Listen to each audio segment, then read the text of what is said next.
বাংলাদেশকে 2041 সালের মধ্যে উন্নত দেশে পরিণত করার লক্ষ্যে মাননীয় প্রধানমন্ত্রী শেখ হাসিনা রূপকল্প 2041 ঘোষণা করেছেন।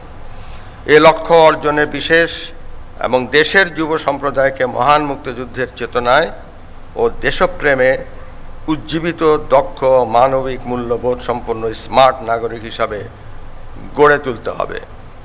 আমি মনে করি আমাদের ছেলে মেয়েদের স্মার্ট নাগরিক হিসাবে গড়ে তোলার জন্য স্কাউট প্রশিক্ষণ কার্যকর ভূমিকা রাখতে পারে।